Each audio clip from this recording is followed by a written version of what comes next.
তার স্বামী যুদ্ধের ময়দানে গেছে নাপাক বদনে, কারণ ফরজ গোসল করার জন্য দাঁড়াইছে। এমন সময় কে যেন মদিনার পথ দিয়া বইলা যায়, মুহাম্মদ নাই রে, মুহাম্মদ শহীদ হয়ে গেছে। খবরটা শোনার সাথে সাথে হযরত হানজালা বিছানার থেকে লাফায়া দাঁড়ায় গেছে। ঘরের ভেতর থেকে ধারালো তরবারিটা হাতে লয়েছে। ঢাল তরবারি হাতে লইয়া বিবিকে বলে, বিবি বাসর ঘরে রাত কাটাইলাম, আমার প্রাণের নবী নাকি মদিনায় নাই, আর তোমার কাছে থাকার কোনো সুযোগ নাই। আমার নবীর প্রেমে আমি ময়দানে ছুটলাম। বিবি ডেকে বলে, স্বামী গো, একটু গোসল কইরা যাও। ও স্বামী, নিজের নাপাক বদনের নাপাকটা একটু ধুইয়া যাও। হানজালা বলে, কার জন্য আমি গোসল করব? আমার রাসূল যুদ্ধের ময়দানে শহীদ হয়ে গেছে। বিবির কথা কর্ণপাত না করে হযরত হানজালা উহুদের ময়দানে দৌড়ে চলে যায়। উহুদের প্রান্তরে হানজালা যুদ্ধ করতে করতে করতে করতে শহীদ হয়ে যায়। মুসলমানদের যুদ্ধের শেষ ভাগে যখন বিজয়ের মালা গলায় চলে আসে, যারা শহীদ হয়েছে তাদেরকে আল্লাহর রাসূল বিনা গোসল কবর দেওয়ার জন্য নির্দেশ করে ফেলায়। শহীদরা মদিনার সামান্য দূরে, শহীদরা শহীদ হয়েছে, মদিনার থেকে ফ্যামিলির লোকেরা হাজির হয়ে যায়। জিন্দেগির শেষ বিদায় দেওয়ার জন্য বাপ সন্তানরে বিদায় দিতে হাজির হয়ে যায়। বিবি তার স্বামীকে বিদায় দিতে হাজির হয়ে যায়। আজব এক দৃশ্য পয়দা হয়ে যায়। আল্লাহর রাসূল সাল্লাল্লাহু আলাইহি ওয়াসাল্লাম নিজের শহীদ সাহাবীগুলোকে বিনা গোসল কবরের ভিতরে নামাইতেছিলেন।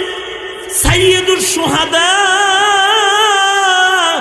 শহীদদের সরদার হযরত আমির হামজাকে আল্লাহর রাসূল কবরে নামাচ্ছিলেন। এমন সময় কেউ তো কথা কয় না, কিন্তু একটা মহিলা চিৎকার করে বলে, রাসূল গো, কাউরে গোসল না দিলেও আমার স্বামী হানজালাকে একটু গোসল দিয়ে কবরে নামান, কারণ আমার স্বামী বাসর রাতে আমার সাথে ছিলেন, ফরজ গোসল মাথায়। এমন সময় কে যেন বলে, রাসূল নাই রে, রাসূল নাই। খবরটা শুনে আমার স্বামী পাগল হয়ে গেছে।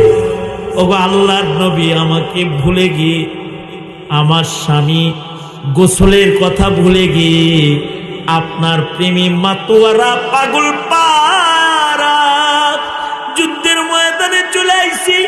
নাপাক অবস্থায় আমার স্বামী শহীদ হয়েছে গো আল্লাহর নবী, দোহায় লাগে কাউরে গোসল না দিলেও আমার স্বামীর একটু গোসল দিয়ে দেন।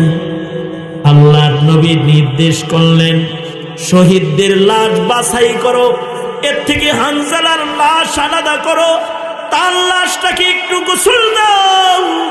সাহাবীরা যুদ্ধে শহীদদের লাশ তন্ন তন্ন করে দেখি, শহীদদের লিস্টের ভেতরে হানজালার লাশ দেহ মোবারক খুঁজে পাওয়া যায় না। নবী পেরেশান হয়ে গেলেন, তাহলে আমার হানজালার লাশ কই গেল? আল্লাহর রাসূল সাল্লাল্লাহু আলাইহি ওয়াসাল্লাম কিংকর্তব্য বিমূঢ়। আল্লাহর নবী হানজালার বিবি কাঁদতেছে, তাহলে নাপাক বদনে শহীদ হওয়ায় আমার স্বামীর প্রতি কি আল্লাহ নারাজ?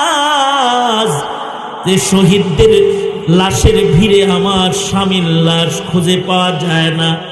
সবাই যখন পেরেশান, ওই সময় জিব্রাইল এসে বলে, সরকার গো, সব শহীদ এক সমান না, হানজালা এত দামি এক শহীদের নাম। ওগো আল্লাহর নবী, যার আমল নামার নাপাক খালি আল্লাহ নিজে ধুয়েছে তা না, আকাশের দিকে নজর করুন, তাকায় দেখেন হানজালার লাশ আসমানে আল্লাহ তাআলা নিজ জিম্মায় আকাশে উঠায়া, দুনিয়ার পানি না জান্নাতের পানি দ্বারায় তাকে আকাশে গোসল দিতেছে। হাবিবি কিবরিয়া চিৎকার করে বলে, হানজালার লাশ খুঁজতে হবে না, গোসল হয়ে গেছে।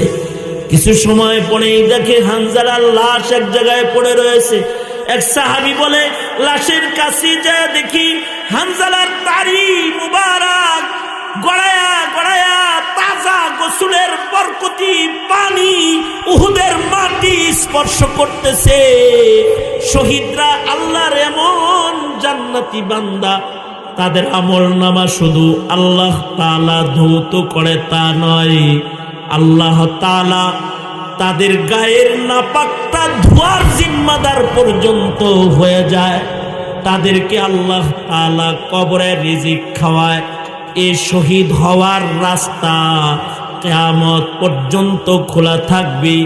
আল জিহাদু মাজিন ইলা ইয়াউমিল কিয়ামাহ, কিয়ামত পর্যন্ত ইসলামের দুর্দিনে, ইসলামের সংকটে কিছু কালেমাওয়ালা নিজের জীবন, নিজের গায়ের তাজা রক্ত ইসলামের জন্য ঢালবে, যাদের নামটা শহীদের দপ্তরে চলে যাবে।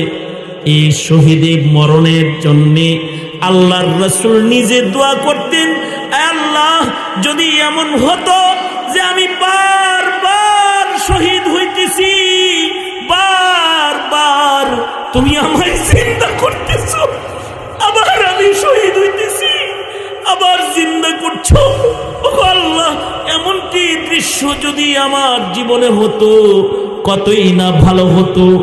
সরওয়ারে দু আলম নবী নিজে শহীদ মরণ চেয়েছেন।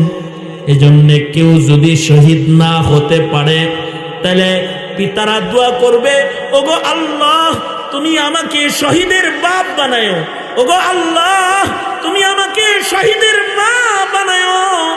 কত মা আছে যুদ্ধের ময়দানে যার সর্বস্ব শহীদ হয়েছে। মা সে সন্তান হারায়েছে, সে স্বামী হারায়েছে, সে পিতা হারায়েছে, তারপরেও রাসূলের সামনে দাঁড়ায় বলে, ওগো সরকার আমি সব হারাইছি, এই জন্য কান্দি না। আমি কান্না করতেছি, এটা খুশির কান্না যে আমি আমার রাসূলকে পেয়েছি। কারণ আমি জানি যাদের হারাইছি, তাদের হারাই নাই, তারা আমার জান্নাতের ইঞ্জিন হবে, আর তারা আমার সন্তান আমাকে টেনে টেনে জান্নাতে নিবে, জান্নাতে নিবে জানি। এই প্রকারের পিতা মাতারা ভাগ্যবান পিতা মাতা, যাদের ঔরসের সন্তান দিনের জন্য শহীদ হয়ে যায়। এই মা বাপ গুলা বিনা হিসাব জান্নাতি। ওই সকল পিতারাও ভাগ্যবান পিতা, ওই সকল মায়েরাও ভাগ্যবান মা, যাদের মাসুম বাচ্চা মইরা যায়। বালেগ হওয়ার আগে যে সন্তানগুলা মারা যায়, সে সন্তানগুলা মায়ের কোলে মরে যায়, বাবার কোলে মরে যায়। বাবার নিজের সন্তান কবরে রাখার দৃশ্যর চাইতে কঠিন দৃশ্য দুনিয়ার মাটির পরে হয় না। মা নিজের সন্তান গোসল দেওয়ার দৃশ্যের চাইতে কঠিন দৃশ্য পৃথিবীর মাটিতে হয় না। মাসুম বাচ্চা যখন মা বাবার সামনে থেকে মইরা যায়, আল্লাহ তাআলা ফেরেশতাদের বলতে থাকে, এই আজরাইল, আমার বান্দাবান্দির কলজাটা ছিঁড়া লয়ে আইছস তুই, আমার বান্দাবান্দির সন্তান নিয়ে আইছ। আমার বান্দাবান্দি সন্তানের মায়া ভালোবাসায় তাদের কলিজাটা ফাইটা যেতেছে। এরপরেও আমারে ভালোবাসি, তাই আমি আল্লাহরে ডাকি, এরপরেও তাদের জবান দিয়ে উচ্চারিত ইন্না লিল্লাহি ওয়া ইন্না ইলাইহি রাজিউন। এই ফেরেশতারা, আমার বান্দাবান্দির সন্তান যেহেতু লয়ে আইছো, যাও যাও আমার এই বান্দাবান্দির লিগে জান্নাতে ঘর বানাও, জান্নাতের ভিতরে প্রাসাদ বানাও। সাম্মুহু বাইতাল হামদ, এ ঘরের সামনে সাইনবোর্ড লাগাও, শুকরগুজার বান্দাদের ঘর। আমার বান্দা কত শুকরগুজার যে ছেলে মেয়ে হারায়াও শুকরিয়া বলে না।